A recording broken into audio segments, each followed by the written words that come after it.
Bapak, maaf, kalau izin untuk off cam boleh nggak Pak saya? Soalnya ini suaranya delay gitu Pak. Bagaimana? Izin untuk off cam Pak. Ya, Saya. silakan. Makasih ya Pak. Ya. Nah, coba, ayo Melan, tampilkan dong hasil kerjamu. Sudah Coba lihat terlihat ke Pak. bawah.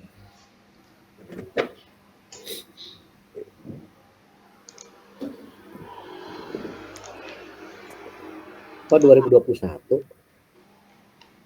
Iya. Di sini ya. Terus, Ini ya. Anda ngambil dari siapa itu Melan? Kok ada itu tugas saya 2017? Enggak, saya cuman ininya doang, covernya doang Pak. Covernya itu Biasa. tugas semester 3 waktu itu. Bentar ya Pak, ini masih di bab 1. Itu yang bab 1.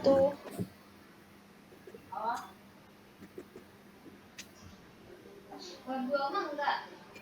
Enggak, kayaknya.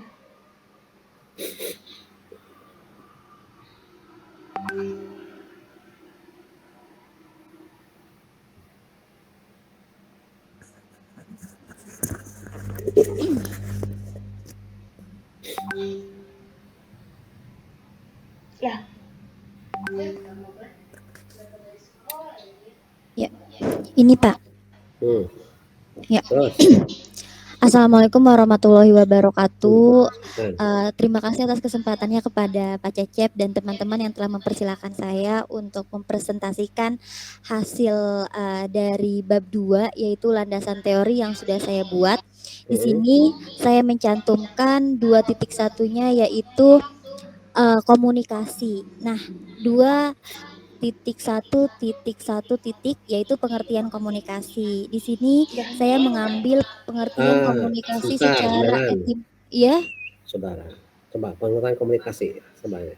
Iya, secara hapus saja itu 2.1.1 itu. Pengertian komunikasi langsung saja pengertian. Hapus saja pengertian komunikasi semuanya. Hapus. Aku juga. Enggak, jangan, itu subjudul pengertian komunikasi aja hapus. Ini. Ya. Nah, langsung jadi, ya. Iya. Secara etimologis, istilah komunikasi berasal dari bahasa Latin communication yang bersumber dari kata komunis, berarti sama makna mengenai suatu hal. Jadi komunikasi dapat berlangsung apabila orang-orang yang terlibat terdapat kesamaan mengenai suatu hal yang dikomunikasikan. Sedangkan secara terminologis, kata komunikasi berarti proses penyampaian suatu pesan oleh seseorang kepada orang lain. Siapa tuh? Jadi yang terlibat dalam komunikasi di sini Pak ada di catatan saya mengutip dari Onong Ujana Effendi dinamika komunikasi. Tahunnya di awal Neng, tahunnya di awal. Tahunnya berapa? Oh yang Onong Effendi tahun berapa? 193. Iya. Tahunnya jangan di belakang, tahunnya di awal. Effendi 1993. Halaman berapa? Halaman 3 Pak. Oh 3 sampai 3 maksudnya apa tuh? Iya. Betul.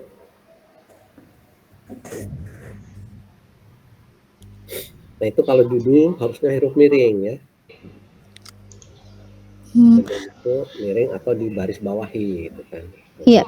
Pak izin bertanya Pak, ini setelah tahun kan ini koma apa titik ya Pak? Setelah tahun koma. Ya. Itu setelah tahun itu halaman. Kok gitu? Ya, halaman. Nah, belakang halaman tuh hapus tuh.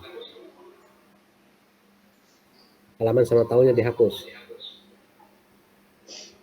Nah, begitu. Kan begitu. Jadi kalau sekarang kan dengan komputer ya, artinya dengan komputer ini huruf diapakan saja bisa, maka judul itu buku harus huruf miring.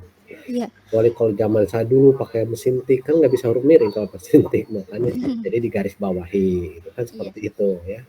Lalu Pak, zaman baheula itu ya. Iya.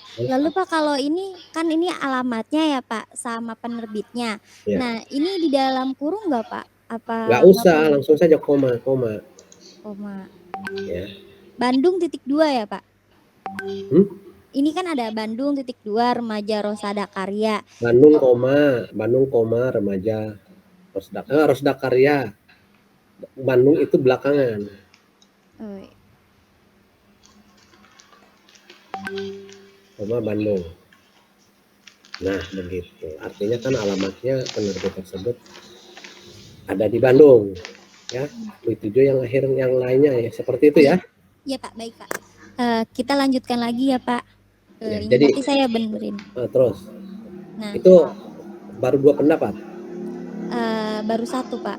Ini satu lagi di sini ada media massa. Di sini ada media online karena kan yang saya pakai kan media online. Hapus tuh itu kata media online sama media. Nah, jadi sebelum Anda bicara media online, Anda bicara dulu tentang media massa. Anda jelasin itu media massa. Memang kita belum membahas tentang media massa ya, mata komunikasi. Nanti akan membahas. Gitu. Nah, kapan ya, minggu depan atau nanti malamnya atau besok ya. Pokoknya Anda standby lah saya ini. Media massa jelaskan.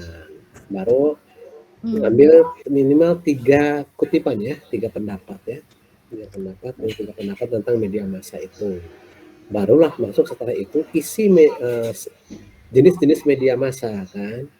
Jenis media massa itu diantaranya adalah nanti akan ditemukan salah satunya adalah media massa online. Paham? Nah, jenis-jenis media massa ya tiga pengertian juga, tiga pendapat juga ya. Jenis-jenis media massa minimal 3 pendapat. Nah, masing-masing kalau kita sudah mengutip dari 3 pendapat itu semuanya harus kita simpulkan. Paham? Dari ketiga pendapat itu media massa itu apa akhirnya? Ya. Kemudian dari ketiga pendapat itu media massa online itu apa? Jenis media massa itu apa sih? Itu juga pengertian komunikasi yang di atas ya.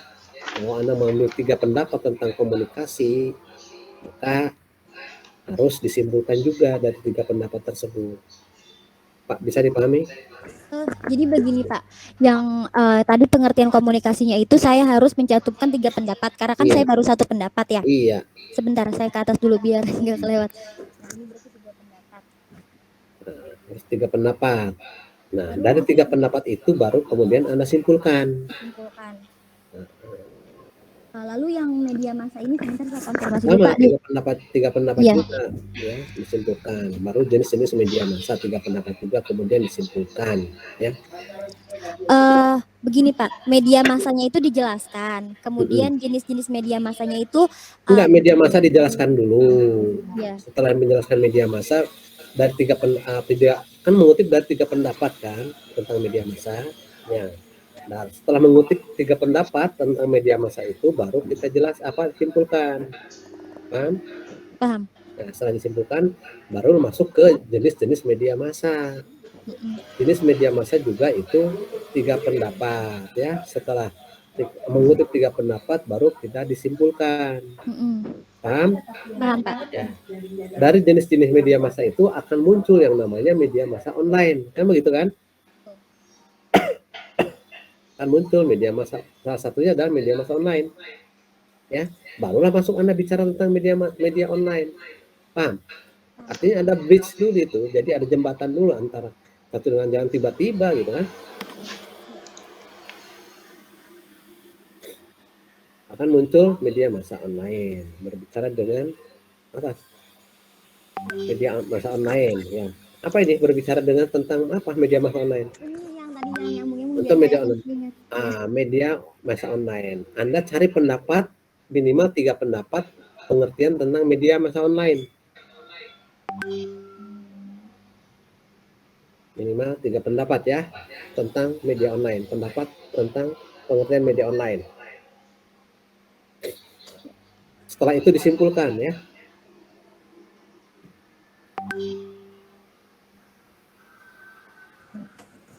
Sudah? Ya, selanjutnya. Nanti dulu, jangan dirubah dulu nanti. Oh iya. Kembali ke yang tadi. Ke sini. Nah, tuh. Baru setelah masuk itu subjudul baru lagi. Baru isi media massa online itu apa saja. Ambil minimal 3 pendapat ya. media massa online. Setelah itu Anda simpulkan. Pokoknya setelah itu Anda simpulkan.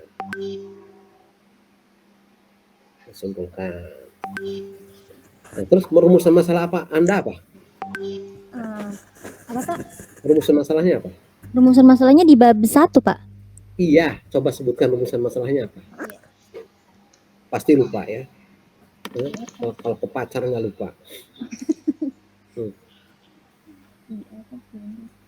Mana?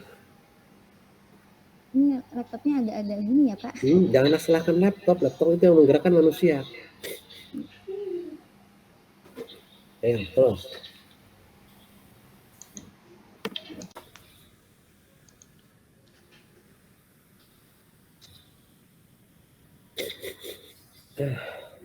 Bukan metode penelitian ya, tapi metode penulisan.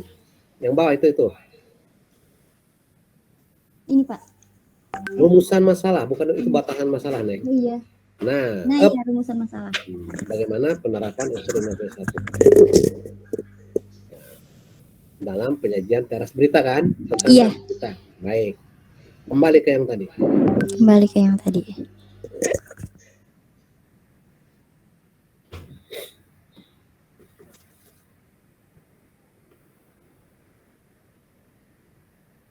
Lama banget deh scrollnya.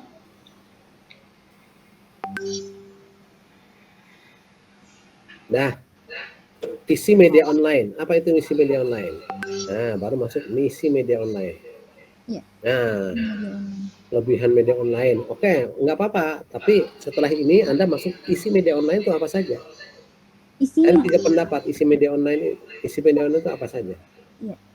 Isi media online.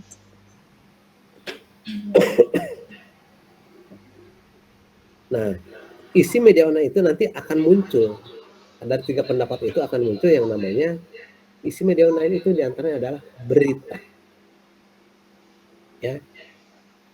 Nah, kemudian situ Anda simpulkan dari isi media online itu salah satunya adalah berita. Saya udah ada Pak beritanya di sini. Iya, nanti dulu supaya jadi sebelum ini ya, kan ini harus terperinci gitu, harus runut ya. Penulisan itu harus runut ya. Gitu. Jadi Anda jelaskan tentang isi media online. Nah, dalam penjelasan nanti tentang isi media online itu salah satunya akan muncul yang namanya berita. Paham? Paham. Ya, dari media online isinya adalah salah satunya adalah berita. Barulah Anda masuk ke subjudul baru yang namanya berita.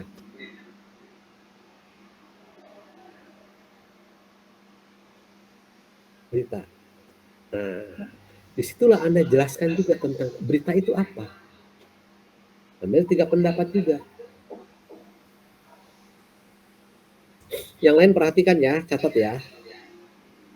Masuklah tuh 3 pendapat. Setelah itu Anda simpulkan apa itu yang dimaksud dengan berita. Ya. Setelah itu syarat-syarat penyajian berita subjudul berikutnya. Bisa istirahat.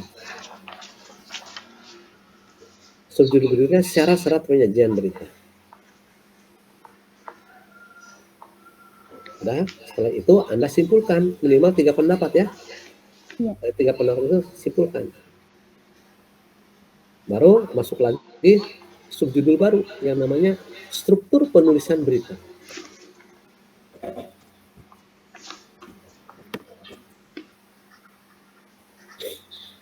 Nah, itu juga Anda ungkapkan minimal dari 3 pendapat.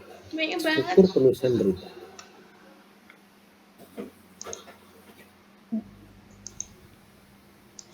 Tiga pendapat. Setelah itu simpulkan struktur penulisan berita seperti apa. Kan pasti piramida terbalik ya. Iya. Dalam struktur penulisan berita itu kan ada judul, ada deadline, ada lead kan begitu kan? Dead, bukan dead. Kalau dead itu dong. Apa? Maut, pupus kalau ini.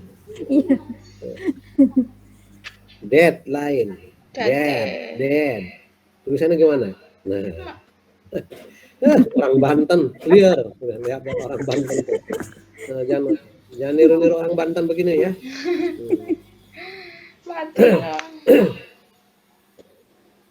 Nah, baru isi berita. Nggak ada penutup, dan berita nggak ada penutup. Isi berita saja sudah titik. Body lah istilahnya, body berita. Isi berita itu body berita. Nah, barulah masuk Anda subjudul baru, teras berita atau lead berita. Pengertian tentang lead berita. Kan ada rumus sama-sama tentang lead berita kan? Iya Pak. Iya. Kan masuk kan ke situ kan? Nah, ini namanya terperinci ya. Itu yang namanya deduktif induktif, dari umum ke khusus. Ya. Jelaskan tentang pengertian tentang teras berita, minimal 3 pendapat. Iya. Setelah itu Anda simpulkan apa itu yang dimaksud dengan teras berita. Ya. Setelah itu masuk ke subjudul baru lagi, syarat-syarat penulisan teras berita. Masuk kan ke situ teras berita. Nah, ambil 3 pendapat minimal. Setelah itu Anda simpulkan, ini loh teras berita, syarat-syaratnya. Salah satunya adalah harus mencerminkan unsur 5W plus 1H. Kan begitu kan? Iya. Ya itu sudah masuk situ. Disitulah kriterianya nanti untuk pembahasan. Pak, saya izin bertanya Pak. Kan saya begini nih Pak, saya juga sebenarnya udah ada ininya. Nah, udah ada apanya? Teras beritanya sudah dijelaskan juga sebenarnya di sini nih. Nah, di sini cuman saya bikin subab baru lagi untuk unsur 5 plus 1H-nya Pak. Itu diperbolehkan apa enggak? Apa emang sebenarnya udah mencakup juga di teras berita? Unsur 5 boleh siapa? Itu kan harus dijelaskan dulu 5 plus 1 itu apa kan? Unsur itu kan penjelasan juga. Nah, itu syarat-syarat masuk dalam syarat penyajian teras berita. Salah satunya adalah harus mencerminkan unsur 5 plus 1 kan begitu kan? Paham? Baru Anda masuk jelasan tentang unsur 5 plus 1 itu apa? Iya. Berarti saya bikin subbab baru lagi tentang unsur 5 plus 1-nya ya Pak ya? Iya. Paham tidak? Paham Pak. Coba Anda kerjakan itu. Yang lain paham tidak? Halo? Yang lain paham tidak? Paham Pak. Paham, benar. Nah, itu Melan selesai ya. Anda terima kasih ya Pak Cecep. Ya, kerjakan ya. Saya tunggu nih sampai jam 11 ya. Iya Pak Cecep. Yang lain juga begitu. Sudah paham yang lain tadi? Sri Rahayu. Ya Pak. Paham tidak? Paham tidak? Paham Pak. Yang lain paham tidak? Halo, yang lain paham tidak? Paham Pak. Nah, saya minta sempurnakan. Saya tunggu sampai jam 11 karena itu kita akan masuk kepada pembahasan nanti. Ya. Paham? Nah, saya tunggu sampai jam 11. Anda sempurnakan. Nanti akan saya review satu-satu. Kalau masih salah saya cubit hidungnya satu-satu. Nyari itunya susah Pak, ya Allah. Sri,